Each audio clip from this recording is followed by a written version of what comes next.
irregular periodsங்கிறது anywhere above 35 days or less than 21 days அப்படின்னு சொல்லிட்டு சொல்லுவோம். But you have to remember that periods are a vital sign அப்படின்னு சொல்லிடுவோம். What does that mean?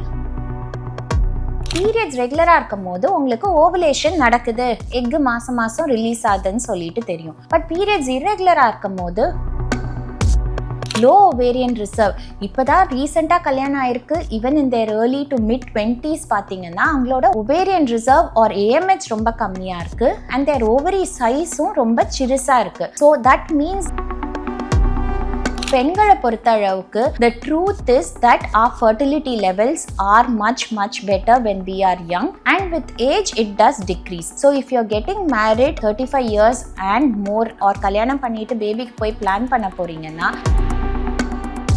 endometriosisங்கிறது it can have two major impact வந்து நம்மளோட reproductive healthல என்னன்னா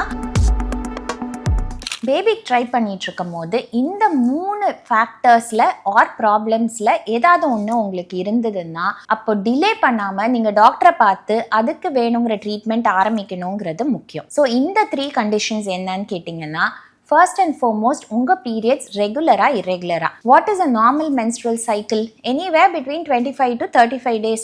so உங்களுக்கு கரெக்டாக அந்த 30th டே தான் மாதம் டான்னு வரணும்னு சொல்லிட்டு அவசியம் இல்லை. Few days before and few days after is acceptable தான். ஸோ இரெகுலர் பீரியட்ஸுங்கிறது anywhere above 35 days or less than 21 days அப்படின்னு சொல்லிட்டு சொல்லுவோம்.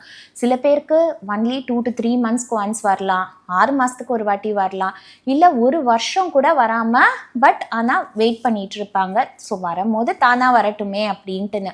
But you have to remember that periods are a vital sign அப்படின்னு சொல்லிடுவோம். What does that mean? அது உங்களுக்கு உங்களோட ஜென்ரல் ஹெல்த் எப்படி இருக்கு, ஏதாவது ப்ராப்ளம் இருக்கா, ஏன் பீரியட் ஷட் டவுன் ஆகுதுங்கிறது நம்ம வரலைன்னா பரவாயில்ல நிம்மதின்னு சொல்லிட்டு விடாமல் அதுக்கு என்ன காரணம்னு சொல்லிட்டு போய் டாக்டரை பார்க்கணும். அண்ட் அதுக்கு என்ன வந்து ட்ரீட்மெண்ட்டோ ஆர் நம்ம லைஃப் ஸ்டைல் மெஷர் என்ன மாற்றணுமோ தெரிஞ்சுக்கிட்டு அதை மேற்கொள்ளணுங்கிறது ரொம்ப முக்கியம். ஸோ பீரியட்ஸ் ரெகுலராக இருக்கும் போது உங்களுக்கு ஓவலேஷன் நடக்குது, எக்கு மாதம் மாதம் ரிலீஸ் ஆகுதுன்னு சொல்லிட்டு தெரியும். பட் பீரியட்ஸ் இரெகுலராக இருக்கும் போது உங்களுக்கு எக்கு டிலேடாக வளருதா, என்னைக்காவது ஒரு நாள் வளர்ந்து தானா ரிலீஸ் ஆதா, இல்லை அது நடக்கிறதே கிடையாதா, ஆனோவுலேஷன் சொல்லிட்டு சொல்லுவோம். ஸோ இரெகுலர் பீரியட்ஸ் இருக்கவங்களுக்கு ஆனோவுலேஷன் ஆர் லேக் ஆஃப் ஓவுலேஷன் இருக்கிறதுக்கான வாய்ப்பு உண்டு.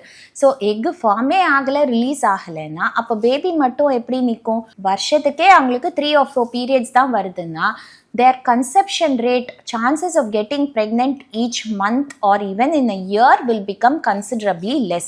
So irregular periods இருக்கவங்களுக்கு there may be different causes for your irregular periods. சில பேருக்கு வந்துட்டு just thyroid dysfunction இருக்கலாம். ஸோ thyroid ஹார்மோன் ரொம்ப குறைவாக சுரக்குது, hypothyroidism, or in some cases hyperthyroidism ரொம்ப அதிகமாக சுரக்குது. அப்படிங்கும் போது அதனால பீரியட்ஸ் irregular-ஆக இருக்கலாம். ப்ரொலாக்டின்கிற ஒரு ஹார்மோன் நம்மளுக்கு அதிகமாக இருக்கும்போது that can cause irregularity in our periods. இல்லாட்டி வந்து PCOS is a very common condition which we see in the OPD nowadays. That is more of a hormonal disorder. கரெக்டாக நம்மளுக்கு செக்ரீட் ஆகிற ஹார்மோன் செக்ரீட் ஆகிறது இல்லை அப்படிங்கிறதுனால நிறைய இம்மெச்சூர் கருமுட்டைகள் இருக்கு, மாதம் அது ஃபார்ம் ஆகி ரிலீஸ் ஆக மாட்டேங்குது. ஸோ அதுலேயும் ஓவுலேஷன் தான் ப்ராப்ளம். முன்னாடி ரேராக இருந்தது, பட் இப்போலாம் நம்ம காமனாக பார்க்குறதுங்கிறது லோ ஓவேரியன் ரிசர்வ். இப்போதான் ரீசெண்டாக கல்யாணம் ஆயிருக்கு, ஈவன் இந்த ஏர்லி டு மிட் 20s பார்த்தீங்கன்னா அவங்களோட ஓவேரியன் ரிசர்வ் ஆர் ஏஎம்ஹெச் ரொம்ப கம்மியாக இருக்கு அண்ட் தேர் ஓவரி சைஸும் ரொம்ப சிறுசாக இருக்கு. So that means that unusually அவங்களுக்கு ஏஜுக்கு ஏத்தாப்புல கருமுட்டையோட எண்ணிக்கை இல்லாமல் அன்யூஷுவலி லெஸ்ஸாக இருக்குது. ஸோ இது இப்படியே விட்டால் ப்ரைமரி ஓவேரியன் இன்சஃபிஷியன்சி ஆர் சீக்கிரமாகவே அவங்களுக்கு பீரியட்ஸ் நிற்கிறதுக்கான வாய்ப்பு கூட உண்டுன்ட்டுன்னு. ஸோ இதில் எந்த காரணங்கிறது நம்ம டாக்டரை பார்த்து டெஸ்ட் பண்ணாதான் தெரியும். அப்படிங்கிறதுனால டைம் வேஸ்ட் பண்ணாமல் டெஸ்ட் எடுத்துக்கோங்க. And once they treat that cause உங்களுக்கு ஓவுலேஷனை திரும்ப கொண்டு வர ட்ரை பண்ணுவாங்க through medication which causes ovulation or ovulation induction. Egg வளர்ச்சியை பூஸ்ட் பண்ணுற மாத்திரைகள் கொடுக்கும்போது this will increase chances of getting pregnant each month. அப்போது எனக்கு பீரியட்ஸ் இரெகுலராக இருக்குது, கல்யாணம் ஆனோடனே நான் டாக்டரை போய் பார்க்கணுமா அப்படின்னு கேட்டிங்கன்னா what I usually tell the patients is அது அவங்களோட ஏஜ், அவங்க ஹஸ்பண்டோட ஏஜ், வேற ஏதாவது அசோசியேட்டட் ப்ராப்ளம்ஸ் அவங்களுக்கு ஏற்கனவே தெரிஞ்சது இருக்கா அப்படிங்கிறத பொறுத்து தான். இந்த 20s தேவ் காட் மேரிட் ரீசென்ட்லின்னா இந்த ஃபர்ஸ்ட் இயர் கூட மோர் ஆஃபன் சேருங்க. உங்களுக்கு ஓவுலேஷன் நடக்குதா இல்லையானே தெரியல, but if the fertility is really good, especially of the partner அதுக்கு காம்பன்சேட் பண்ணுச்சு அப்படின்னா, சில பேருக்கு தள்ளி தள்ளி வரும், ஆனால் சட்டுன்னு ப்ரெக்னென்ட் ஆயிடுவாங்க. ஸோ கல்யாணம் ஆன கையோடையே நீங்கள் போய் டாக்டரை பார்க்கணுன்னு அவசியம் இல்லை. But minimum 6 to 12 months try பண்ணிங்க, பட் நிற்கலை அப்படின்னா டைம் வேஸ்ட் பண்ணாமல் இதுக்கு என்ன காரணம்னு தெரிஞ்சுக்கிறதுங்கிறது பெட்டர். செகண்ட் இம்பார்ட்டன்ட் கண்டிஷன் வேர் இது நம்மளுக்கு இருந்துச்சுன்னா இந்த ஃபேக்டர் நம்ம சீக்கிரம் ட்ரீட்மெண்ட் போய் எடுத்துக்கிறதுங்கிறது பெட்டர் அப்படிங்கிறது when you're getting married at an older age. உங்களோட age 35 and above, and nowadays we see பெண்கள் கேரியரில் கான்சென்ட்ரேட் பண்ணணும்னு நினைக்கிறாங்க. படிப்பெல்லாம் முடிச்சு கேரியரில் நல்லா செட்டில் ஆகிட்டு தான் கல்யாணம் பண்ணிக்கணும், அதுக்கப்புறம் தான் நம்ம சைல்ட் பேரிங் பற்றியே யோசனை பண்ணணும்னு சொல்லிட்டு அவங்க முடிவெடுக்கிறாங்க. So this is not wrong, but பெண்களை பொறுத்த அளவுக்கு the truth is that our fertility levels are much better when we are young, and with age it does decrease. After age 35 or a sharper decline in the number of eggs we have, so as well as our fertility rate irukradhukana chances undu. So if you are getting married 35 years and more, adukapram da neenga kalyanam panikringa or kalyanam pannittu baby ku poi plan panna poringa na, keep a shorter time limit, say 6 months of unprotected intercourse try பண்ணுங்க. But அதில் pregnancy இன்னும் உங்களுக்கு achieve ஆகலை, positive result வரலைன்னா time waste பண்ணாமல் டாக்டரை பார்த்து treatment ஆரம்பிக்கலாங்கிறது would be a wise choice அப்படின்னு தான் சொல்வேன். When you're starting your family a little later, you should also keep in mind, நீங்களும் உங்கள் ஹஸ்பண்டும் பேசி என்ன முடிவு பண்ணியிருக்கீங்க, how many children are you planning to have and if you're thinking about having at least 2 children னா அதுக்கு ஏத்தாப்புல நம்ம டைம் கேப்பு, டைம் லைன் எல்லாமே பிளான் பண்ணணுங்கிறது முக்கியம்.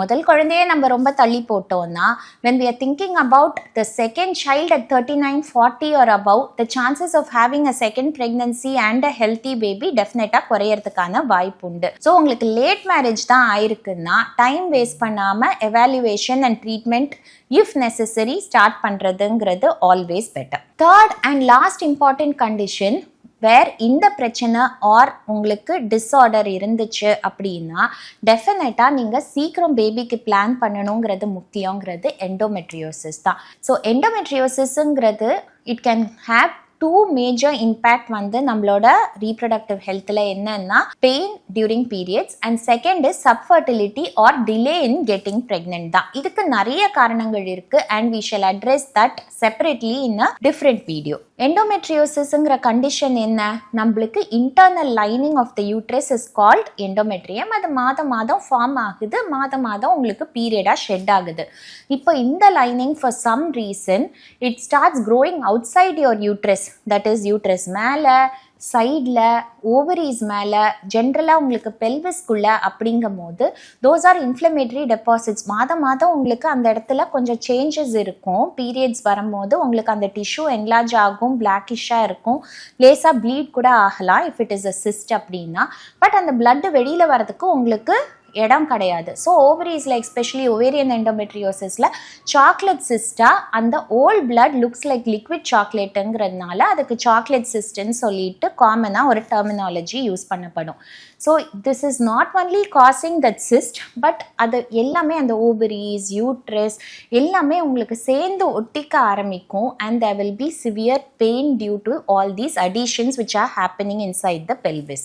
எண்டோமெட்ரியோஸ்க்கு சீக்கிரமாகவே நம்ம சர்ஜரி பண்ணோம்னா அது திரும்ப வராதுன்னு சொல்லிட்டு கிடையாது. So it is very very important, especially younger age பீப்புளில் நம்ம சர்ஜரி பண்ணுறோன்னா அவங்க சைல்ட் பேரிங் போஸ்ட்போன் பண்ணும்போது ஒரு 3-4 இயர்ஸ் கழித்து அவங்க திரும்ப வரும்போது சிஸ்ட் ஆர் எண்டோமெட்ரியோசிஸ் ரிக்கர் ஆகிறதுக்கான வாய்ப்பு உண்டு.